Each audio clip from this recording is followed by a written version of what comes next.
What's going on, guys? Seth and Chevy here. We just watched episode 8 of Hell's Paradise, and hopefully you watched it as well, because we're going to be talking full spoilers ahead. This was a big one. Big stuff happened in this one, kind of, to specific characters, and so we'll talk real quick recap. Really, this was just an event and some background, an exploration of, now we know his name, Tenza, who is the blonde shogun, and his master, who is Shion, and I believe the girl's name is Nugurai? Something like that. I don't remember, yeah. Something like that. We got some names. So essentially, blonde shogun guy and girl are walking down the beach, talking. They run into a Tensen. I believe this is one that we haven't seen before. Things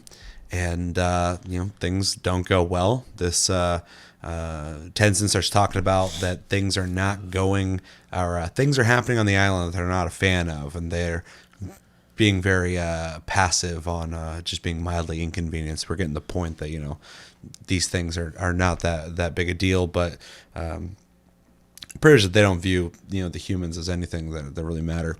In this moment, they attempt to run, but this Tensen is able to move around really easily, is able to launch them with just a point of the finger.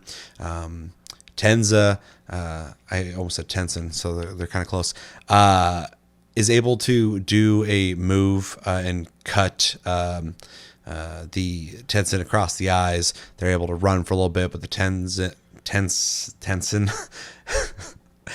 catches up without any real problem, and he does a move where he's able to cut them into pieces and gain some ground again. Doing that, it follows them again, in which his master Shion throws a sword through one of the vines that is connecting the head with the body, giving them just a little bit more time to get ahead of this thing that's pursuing them through the now woods. During a lot of this, we're getting some background on Tenza and Shion. Tenza was a street kid who got taken under Shion's wing and basically kind of given purpose through this flashback and many flashbacks in this episode. He's kind of, not really seeing what his potential is, and Shion wants to give him, that potential and trains him up, which, in an episode where what happens in this episode happens, it gives a lot of character to these characters that we need for the event that happens later to matter. They get away for a little bit, not very long, and then the Tensen shows up again and goes to, we find out in a couple seconds later, goes to attack. The master is able to move everyone out of the way, but he takes a strike to the throat, which was supposed to take his head off, but he was quick enough to be able to not be fatal from that strike. Basically, at this point, they're trying to figure out what to do. We're getting the flashbacks, talking about more about Shion and Tenza. Tenza decides to basically try to buy time, goes to attack the Tensen. Tensen has essentially learned his move. He tries something else, and the Tensen is still like, I already know what you're going to do. Is able to dodge the moves. So running out of time here, Tenza essentially decides to just deck the Tensen out, starts punching it, while Shion and the girl pretty much watch, trying to figure out what they're going to do, because Shion's trying to figure out his bleeding situation. He's bleeding all over the place, and the girl's just watching, trying to know what she can even do in the situation. The Tensen ends up doing a move that blows like 4 holes through his chest. Seems pretty dire, pretty fatal. This is a big deal for Shion and the girl Nuguri. No, you say it. Anyway, they're freaking out, and Shion decides that he's going to defend his student, but Tenza musters up just enough to kind of give. He can't talk. He's trying to tell him not to fight and just to run. And it finally clicks for Shion. Shion grabs the girl and runs. And Tenza continues to try and fight, but inevitably takes another hit that seems to be the last blow. And yeah, so Shion and the girl run. The girl is upset with Shion for running away from his student. He makes it clear that he didn't want to, but he was essentially sacrificing himself, and that has to mean something, and that they'll get revenge for this. The episode leaves us with Tenza on the ground, bleeding, and petals falling on him, which we can definitely speculate on whether he'll still be around or not in future episodes. And then we get another flashback of the relationship between Shion and Tenza through the outro, which almost seemed like a finale episode. It's kind of interesting. So yeah, it's a quick and dirty recap. What we think? I like this episode quite a bit. It hit the notes I'd like to see in an episode. The rest of the show have? Had good storytelling, good character development. We got fully fleshed out animated sequences, which was great. Both in this was one of the best fight scenes I've seen in the show. Yeah, it's still like, I mean, the animation's fine. Yeah. But like the fact that it was even just done, like I don't need everything to be like amazing looking all the time, but I do appreciate actually being able to see, him swing the sword and the other person actually like attack and dodge and stuff. I'm simple. I like samurai stuff. I know you do too. Yeah. And samurai combat is about precise strikes, and we got a scene where he was doing these like strikes, which was super satisfying. It looked good. Yeah. I'm not trying to complain. I'm just saying, like, you're being realistic about it. Yeah, it's not Demon Slayer. Yeah, which is fine.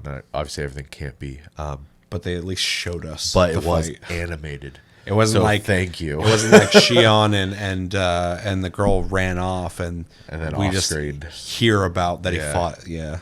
So, I enjoyed that a lot. They did a really good job. Also, the music was done well in the moments it needed to, especially in the more like dramatic moments of the episode. This also was a very good showing of the Tensen, because last time we got an off-screen with the brothers. That was it. So, other than that, the backstory was good and enough to add emotion and weight to the loss that happened.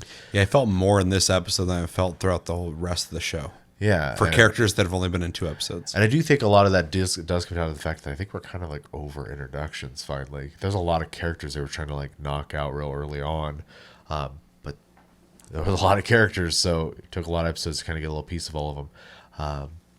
If the rest shows like this, that's what I want to see. So I am enjoying the show. I just there are nitpicks in earlier episodes. This episode is great. I don't really have a lot to criticize. So watching this episode, I had a lot of thoughts about the show in general.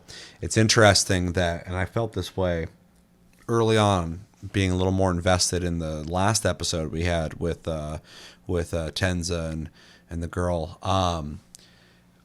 Why are these the most compelling characters to me in the show? Most of the characters I acknowledge exist, but I'm not a fan of them. Even Gabi Maru, who I think is like fine, he's not that endearing of a character. I appreciate his ambitions. I appreciate his motivation. I do like that he's a character with already like a relationship. That's not very typical of anime in general. It's always like, hinted at that someone likes somebody, and maybe at the finale they might like each other, but big maybe.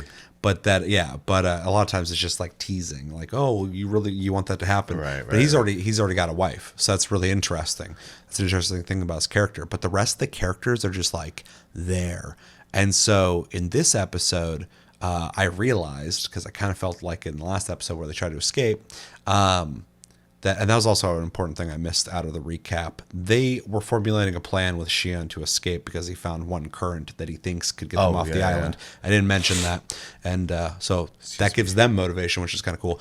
Back to my point, though. These are the most compelling characters to me. I think Tenza is a endearing character. I like his. I mean, he's just like a kind of simple street kid samurai now, but he seems cool. And he's got this weird,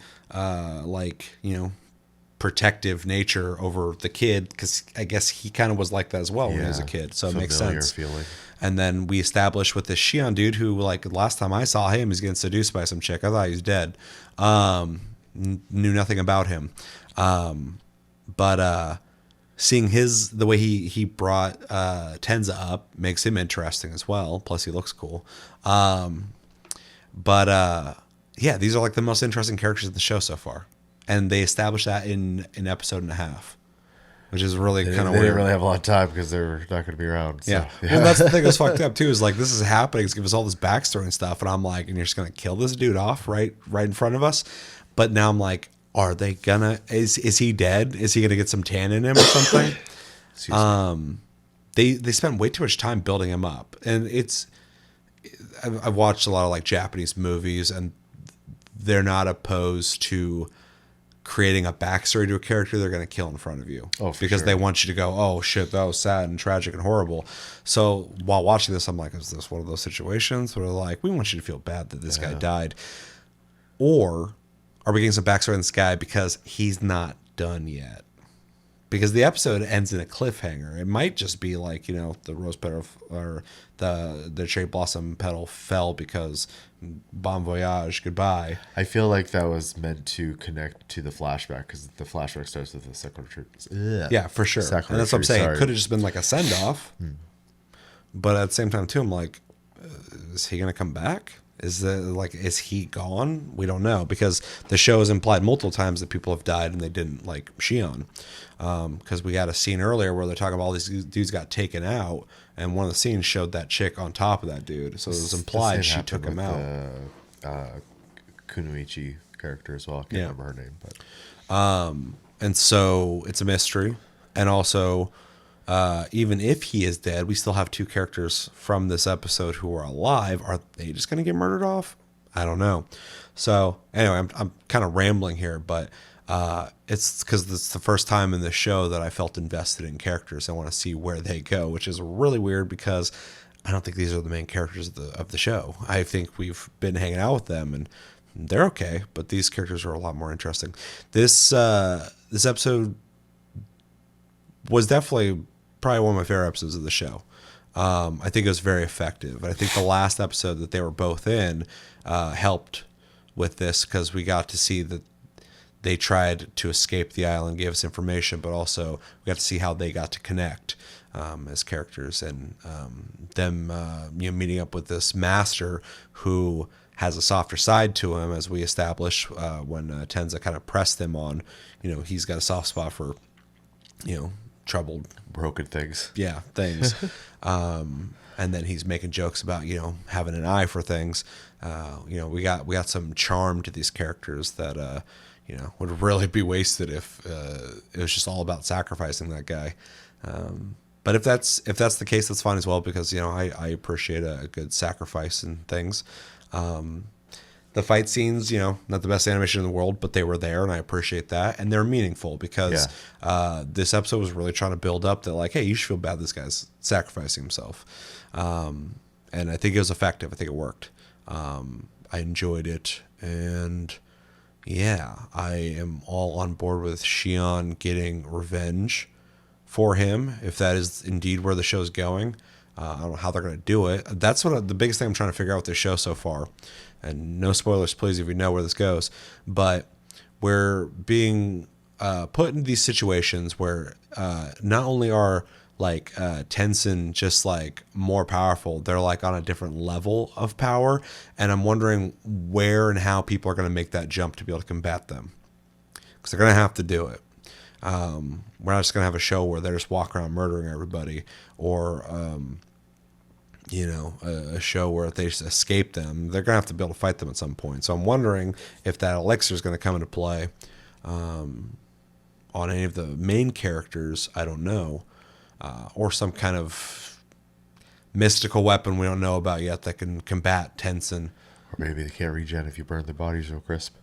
Maybe. And it seems like they do need more tan, because even this Tensen was talking about they typically don't want to kill people because they need to be alive to create tan, but she was going to make an exception on that guy, Tenza. So yeah, really curious to see where that goes, because they're going to have to be able to fight these people. But yeah, overall, it was a good episode. I liked it. I dare say this is probably one of my favorite episodes, if not my favorite episode of the show. Hopefully they can keep this kind of momentum, because this showed me that they can create an episode that I was like, no, that's solid. Like, I don't have any complaints on that episode. There's nothing really to break down and go, man, that could have been better. So I'm pleased with it, because the show's been kind of up and down. One last note too, when it came to the Tensen and how they're going to combat them, I'm also interested in how they're going to do that, because this show's been kind of inconsistent on power levels. We've watched Gabby Maru completely decimate dudes, which I assume that was just to show off that he's more powerful than them. So they showed it in a way that he seemed like he was teleporting around stuff. But then when he's fighting Sagiri, he didn't seem as powerful anymore. He also wasn't unleashing his crazy moves. I think a lot of that has to do with like their relationship, though. Sure, but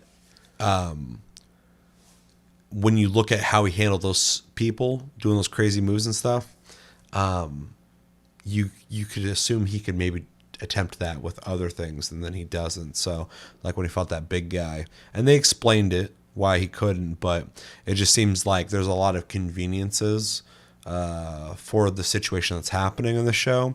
And it's not a negative. It's just, I don't think it'd be too crazy for them to go like, oh, all of a sudden he remembers, I know how to do this thing. And now he can fight the Tensen all of a sudden. So we'll see. I'm still trying to figure out how they're going to fight him, because they're going to have to at some point. So, and we'll find out then. But yeah, best episode of the show so far. So, yeah, anything else? No. All right, let us know in the comments what you guys think of episode 8 of Hell's Paradise. Did you like it? Did you not like it? If you didn't like it, what didn't you like about it? If you did like it, what did you like about it? What stood out to you? What didn't we talk about? I kind of skipped over the current thing. There was a lot of little details in this episode, but also just one main event. What do you think about that main event? What do you think about what happened to Tenza? What do you think Shion and the girl are going to do? And what do you think about the Tensen? What do you think they can do to combat them? Unless you know, please don't tell us. I don't want spoilers. I'd like to find out myself.